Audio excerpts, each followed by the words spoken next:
안녕하십니까. 김승현 목사입니다. 참 오랜만에 여러분들에게 인사를 드립니다.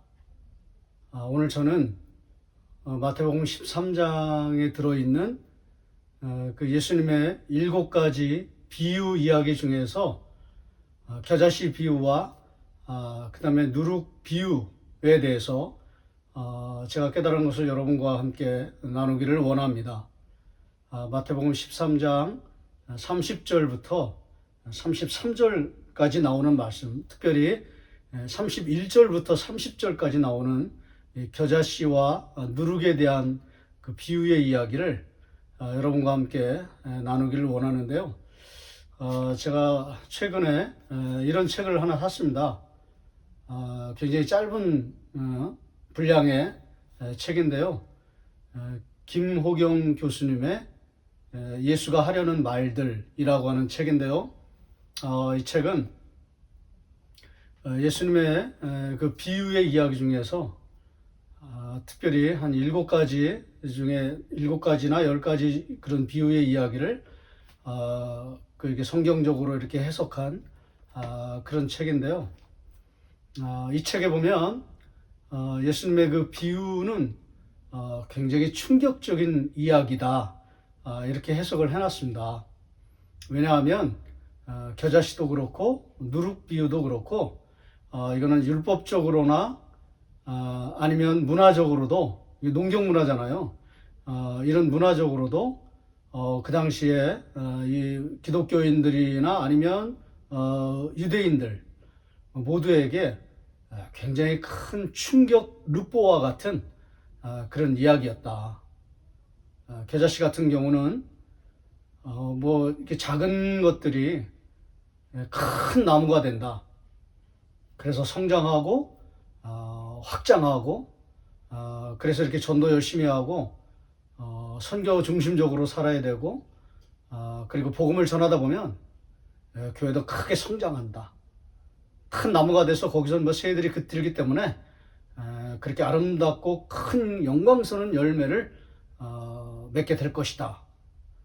이렇게 성장과 확대로 해석한 것이 아니라 이 책에 보면은 그냥 겨자씨가 되라는 거예요. 겨자씨면 충분하다는 거예요. 확대할 필요도 없고 성장할 필요도 없고 큰 나무가 될 필요도 없다.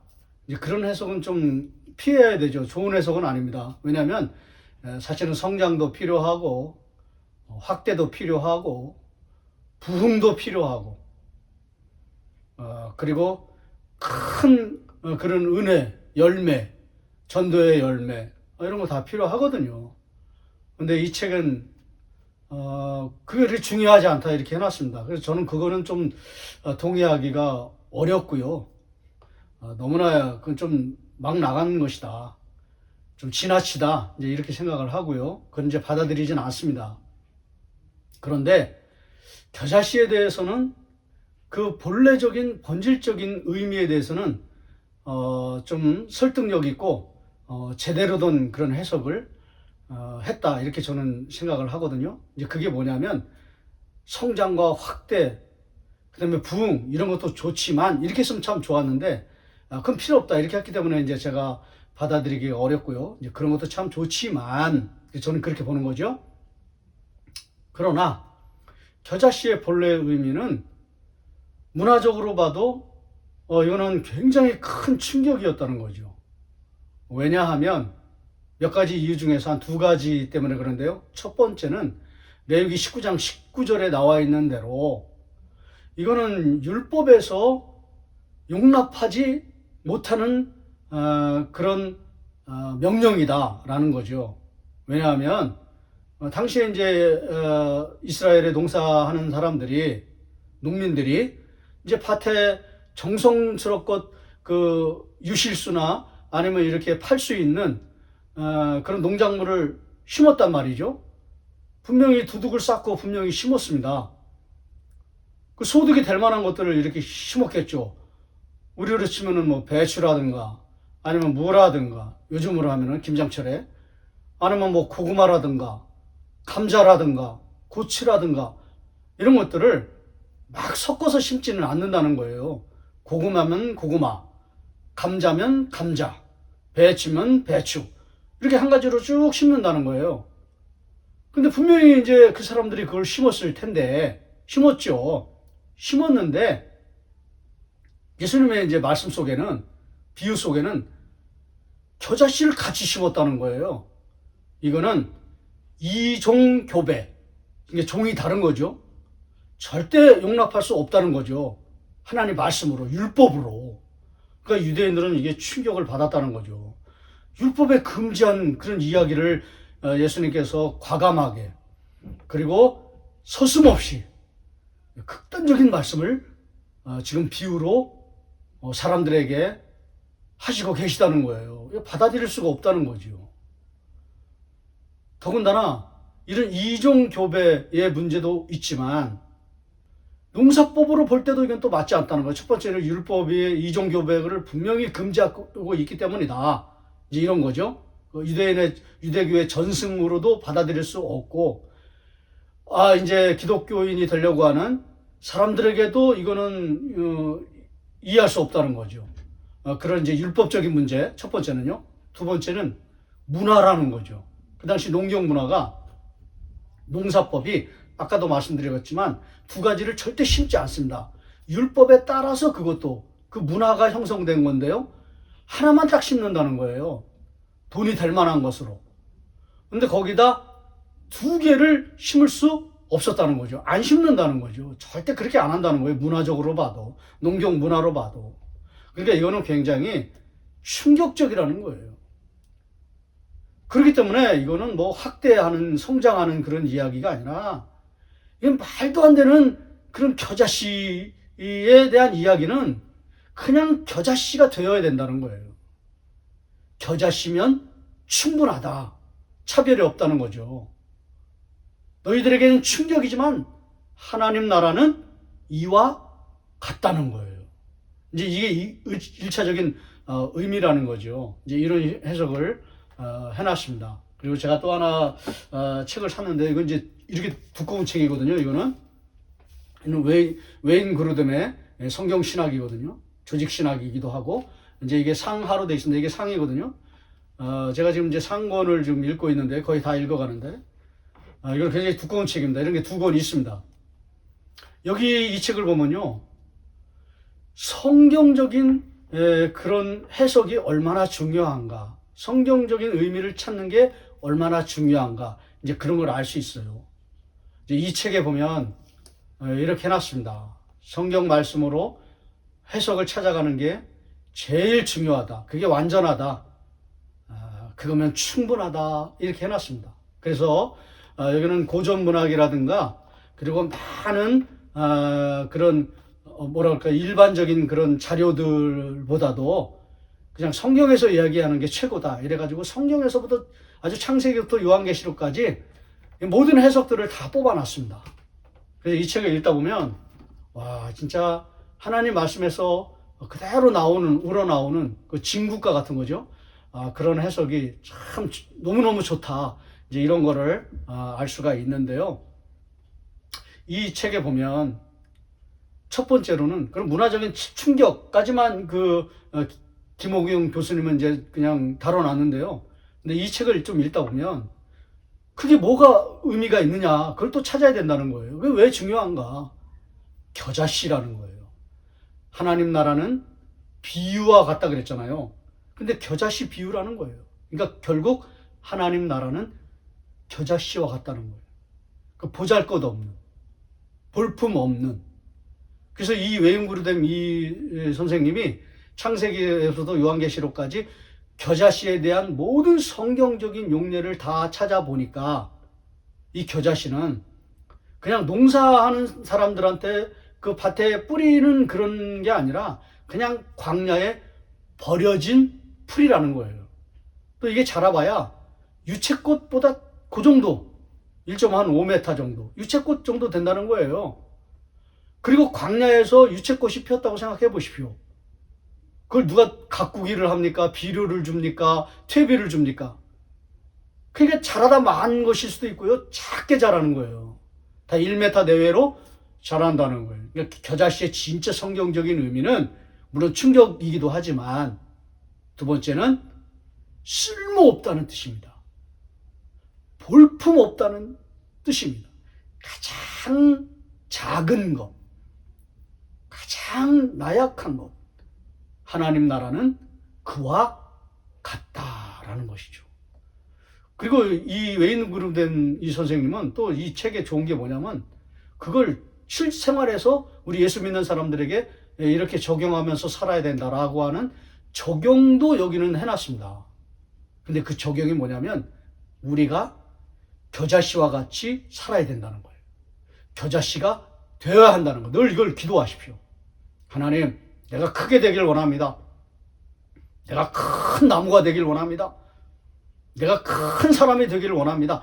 그런 마음을 가져서는 안 된다는 것입니다.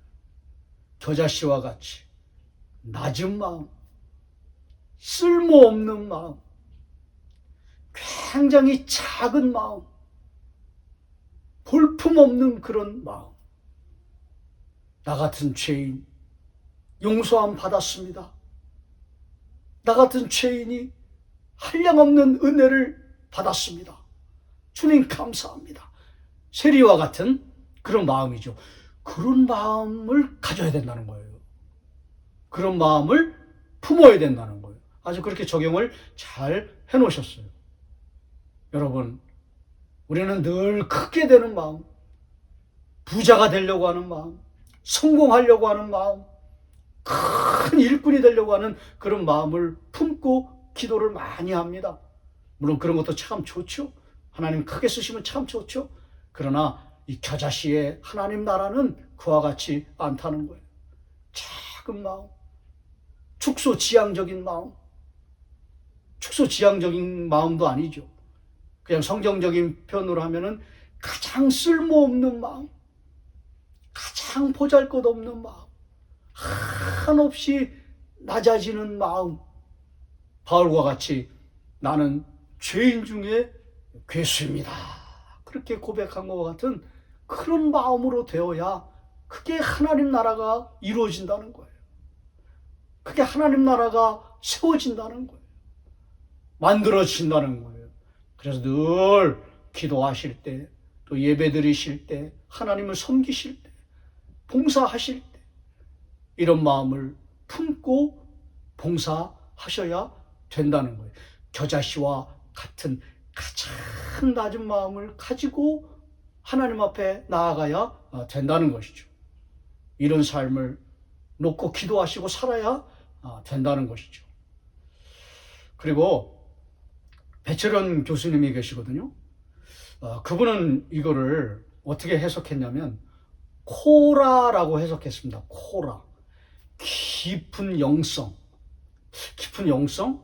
영성이란 말은 그분한테는 잘 맞지 않는 말인데 깊은 세계관, 세계, 그 코라. 마치 창세기에 하나님께서 세상을 창조하시기 전에 그 혼돈한 상태, 그 어둠의 상태, 그거를 그분은 어둠이라고 보지 않고 깊음이라고 봤더라고요. 굉장히 거기 아주 좋은 의미가 담겨 있다고 그렇게 보시더라고요. 저는 뭐 동의하지 않았는데 그걸 코라라는 거예요. 코라, 깊은 세계. 그 세계가 있었기 때문에 창조가 더 빛났다는 거죠. 창조가 더 아름다웠다는 거죠. 그런 세계를 거쳐야 된다는 거예요. 코라, 깊은 세계, 동물의 세계, 그런 세계. 그런 세계 속에 우리가 들어가야 된다는 것이죠. 이거는 굉장히 종교적인 해석이에요. 고전문학적인, 고전문헌적인, 그리고 고대 종교적인 그런 해석이거든요. 그래서 저는 잘 그렇게 좋아하지는 않습니다. 근데 많은 사람들이 그거를 좋아하더라고요. 그 종교학적인, 인문학적인 그런 해석인데요. 깊음. 우리 신약 성경에도 하나님의 세계는 깊도다.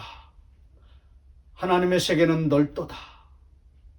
하나님의 세계는 그 길이와 높이와 넓이와 이런 거를 측량할 수 없다. 이제 그걸 이제 따와가지고 그 깊음, 그런 그 상태, 그러니까 그거를 이제 깨달음이라고 해석을 해놨어요. 그것도 좀 이해가 안 되는데 그걸 깨달음이라는 거예요. 그런 깊은 깨달음을 얻어야지만 이런 우리가 변화된 삶을 살 수 있다. 겨자씨와 같은 삶을 살 수 있다. 이제 이렇게 해석을 했습니다.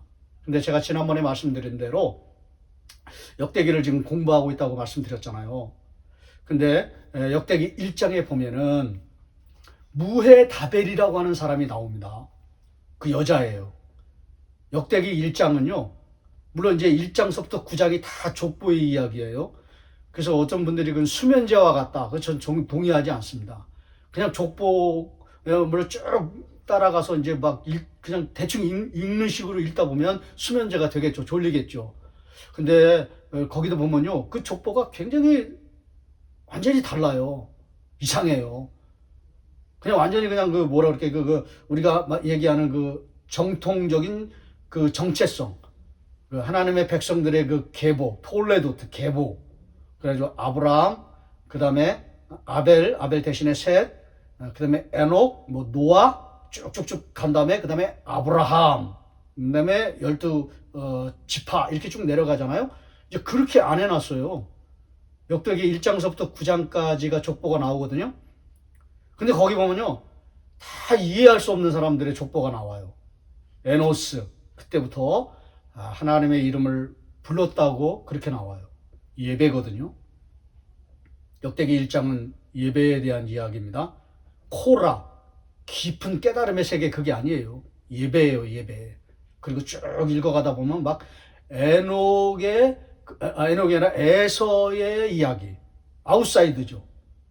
완전히 바깥에 있는, 믿음의 사람 바깥에 있는 그런 이야기죠. 우리가 생각하는 그런 라인이 아니죠. 아웃사이드 라인이죠. 그리고 이제 에돔이 나옵니다. 그리고 에돔의 족장들, 다 모르는 사람들이에요. 그 족장들, 그게 왕이거든요. 에돔의 왕들이거든요. 왕들의 이야기가 막 찬란하게 쫙쫙 나오다가 갑자기 여자 이름이 하나 딱 나와요. 그게 무헤다벨이에요. 나는 하나님을 예배한다. 하나님은 위대하시다. 그런 뜻이에요. 그리고 제가 이제 다음 시간부터 제가 공부한 것들을 하나씩 여러분들에게 이제 이거를 말씀드릴 텐데요. 이게 한 번에 다 말씀드리진 않겠습니다. 왜냐면 너무 굉장히 이게 졸리거든요. 저는 역대기 1장부터 9장까지 나오는 이름의 그 뜻을 하나하나 밑줄을 치듯이 다 제가 찾아봤습니다. 어떤 분의 도움을 얻어서. 강성민 교수님의 도움을 얻어가지고 이렇게 그 이름의 뜻을 그분이 하나하나 다 얘기를 하더라고요. 그래서 그거를 다 검토를 이름을 뜻을 하나하나 다 적었습니다. 한 1장에만 한 100여 명 이상의 그 사람들의 이름이 나오거든요. 다 찾아봤어요. 그랬더니 무헤다벨이 에노스가 그때부터 여호와의 이름을 불렀다, 예배가 나오고요. 그 다음에 에녹이 하나님과 예배로 동행한다, 그런 뜻이 나오고요. 그 다음에 마지막쯤 가면은 무헤다벨, 하나님을 예배한다. 와, 이거구나. 역대상 1장은 하나님을 예배하는 이야기구나. 근데 이게 성경 해석과 딱 맞는 게 뭐냐면요. 역대기는 상하로 되어 있잖아요. 그럼 저는 이제 역대기라고 하겠습니다. 어차피 마찬가지니까요. 근데 역대기라는 말 속에는 상하가 다 들어있다고 여러분 보시면 되는 거예요. 그 역대기는 이스라엘 백성들이 포로로 70년 동안 바벨론에 끌려갔다가 돌아와서 에스라가 쓴 책이에요. 그 이 사람들의 생각 속에는 가장 중요한 생각이 뭐냐면 우리가 왜 망했지? 우리가 왜 실패했지? 그러니까 어디서 잘못된 것인가? 어디가 문제가 있는 것인가? 그 설명을 해주는, 아주 쉽게 설명을 해주는 책은 아니지만, 굉장히 어렵지만은, 수면제 같지만은, 그렇지만 그거를 설명해 준다는 거예요. 그리고 그 답으로 제시해 주는 게 예배입니다. 예배. 예배에서 우리가 실패했다. 예배에서 우리가 무너졌다. 예배에서 우리가 많은 죄를 졌기 때문에 우리는 포로로 끌려간 것이고, 다시 돌아와서는 절대로 이렇게 살면 안 된다. 그걸 얘기해 주는 책이에요. 1장에 5장까지 그렇게 나오고, 그 다음에 6장에는 레위인들 이야기. 그 다음에 9장까지 족보를 이야기를 통해서 쭉 나오고, 그 다음에 이제 10장서부터는 성전을 짓는 이야기입니다. 다윗도 마찬가지입니다. 다윗도 정말 막 그 신기한 일들을 많이 겪고 나서 위대한 그런 사람이 됐다. 영토를 만든, 나라를 세운 그런 사람이 됐다. 그런 얘기가 아니에요. 역대기는 이상한 얘기를 해요. 다윗이 죄를 졌지? 근데 잠깐 하나님 앞에 회개하고 용서받았지? 그 하나님이 왜 용서해 줬는지 아느냐? 그 질문을 해요. 그리고 그 답으로 다윗이 그 오른 안에 타작 마당을 샀다라는 거죠. 뭐 땅 그 산 게, 돈 주고 산 게 그게 그게 뭐가 대단한 거냐? 여러분, 거기에 성전 부지가 세워집니다. 그러니까 성전을 짓는 부지를 마련한 거예요. 그리고 역대기는 이렇게 해석합니다. 그래서 다윗이 그 엄청난 죄를 졌지만 용서받았다는 거예요. 하나님이 놀랍게도 용서해 주셨다는 거예요. 예배의 마음 때문에 살아났다는 거예요. 역대기가 이제 그런 식으로 가더라고요. 제가 그동안 역대기를 이렇게 읽었던 거하고는 완전히 다르더라고요. 이런 것들을 여러분과 함께 이제 생각나는 대로 그렇게 정리는 안 되겠지만 그렇게 하나씩 여러분과 이제 나눌 텐데요. 마찬가지입니다. 코라, 깊은 깨달음의 세계, 그게 아니에요. 예배입니다. 예배. 예배를 통해서 회복될 수 있다는 것. 예배가 코라라는 것입니다. 예배가 깊은 축복의 자리라는 거죠. 세계라는 거죠. 그런 모멘텀, 그런 강력한 은혜가 쏟아지는 자리라는 거죠. 예배를 통해서 회복된다는 거예요. 예배를 통해서 여러분이 세워질 수 있다는 거죠.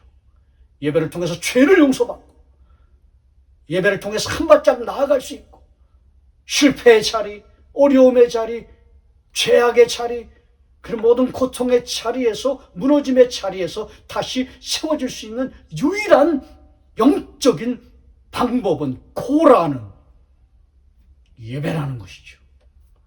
깊은 깨달음이 아닙니다. 책을 읽고 고전 문헌을 읽고 많은 그 책을 읽고 깨닫는 게 아니에요. 가장 중요한 건 뭐냐면 성경이 하나님의 말씀인데 그 하나님의 말씀이 무엇이라고 얘기해 주는가, 그게 제일 중요하거든요. 이 외인구람은 그렇게 해석해놨어요. 성경은 충분하다. 성경으로 완전하다. 충족성과 완전성. 그래서 많은 여타의 고전 문헌이 필요하지 않다는 거예요. 필요하진 않겠죠. 뭐 조금 도우면 되겠죠. 근데 거기에 함몰돼서는 안 되는 거예요. 성경이 하나님의 말씀이기 때문에. 하나님의 말씀이라는 말은 뭡니까? 성경은 하나님의 말씀이기 때문에 결국 하나님이시라는 거죠. 하나님이 저자라는 거죠. 하나님이 말씀하시는 것이라는 것이죠. 그러니까 여러분, 이 예배라는 이 깨달음, 이 예배라는 이 해석, 저는 이게 더 중요하다고 생각을 하는 것입니다. 오늘 이 말씀을 여러분과 함께 나누면서 그동안 예배의 자리에서 무너지고 예배의 자리에서 실패하고, 아니 예배의 자리까지 나오지 못한 엄청난 그런 죄악이 있었다면 그를 돌이키십시오. 회개하십시오.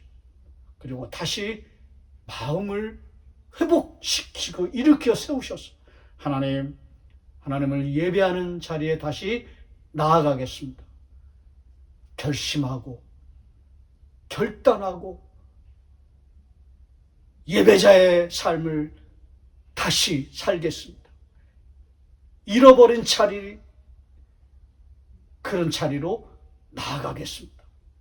거기서 저에게 겨자씨와 같은 마음을 주시고 강력한 예배의 은혜를 부어 주시옵소서.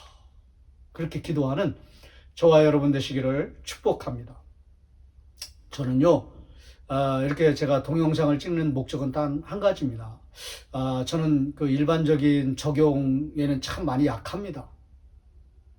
또 시대적인 그런 걸 끌어와서 이렇게 쉽게 설명하는 것도 참 약합니다. 그러나 한 가지 제가 정말 마음속에 깊이 품고 있는 건 뭐냐면 하나님의 말씀이 무엇을 얘기하는가. 비록 적용은 약하고 또 일상적인 거, 사회적인 거, 이런 정치적인 거, 경제적인 거 이런 건 좀 약하지만 진짜 성경이 얘기하는 게 무엇인가. 이제 그런 거는 물론 제가 틀릴 수도 있습니다. 제가 잘못 볼 수도 있겠죠. 그러나 제가 깨달은 거는 정말 성경에서 하나님의 말씀이기 때문에 이게 진짜 충분하다. 이거면 완전하다. 나는 이거면 참 만족한다. 이제 그런 거거든요. 이제 그런 생각이 있기 때문에 이제 비록 부족하지만 그런 거 하나씩 이렇게 깨달을 때마다 지금 여러분과 함께 나누는 것입니다. 코라가 아닙니다. 예배입니다. 예배. 예배를 회복하십시오. 예배를 다시 세우십시오. 예배자의 자리에 나아가십시오. 거기서 진짜 예배자가 되십시오. 형식적인 예배자 말고 진짜 낮은 마음을 가지고 하나님의 은혜를 받아야 살겠습니다. 이 예배를 통해서 하나님의 임재를 내가 경험해야 살겠습니다. 그런 아주 강렬한 마음을 가지고 주 앞에 나아가서 예배하시면서 회복되어서 기쁜 마음으로 하나님을 섬기시는 우리 모두가 되시기를, 그래서 진정한 코라인들이 되시기를. 만약에 이런 코라가 아니면은요, 그냥 깊은 깨달은 그런 거는 그냥 하나님 말씀 안 받으면요, 뭐라 그럴까요? 코지 또는 뭐 영적 코마 상태, 완전 혼수 상태, 영적 코라가 아니라 코지 상태가 돼 버립니다. 깨달음 가지고는 이건 안 되거든요. 그럼 못 깨달으면 또 망하는 거거든요. 그게 아니라 예배입니다. 예배 잘 들으시고 예배 회복하시면 영적 코마의 상태에 빠지지 않습니다. 오히려 참 하나님으로 만족하고 참 기뻐하고, 이제 좀 있으면 추수감사절이 오는데 진짜 감사가 터지고 감격이 터지고 기쁨이 터지고 눈물이 터지고 감격이 터지고, 그래서 하나님을 기쁘시게 섬기고 예배하는 그런 귀한 예배자로 설 수 있게 되는 것입니다. 예배를 사랑하시고 섬기시고 예배를 회복하시는 우리 모두가 되시기를 주의 이름으로 축원합니다.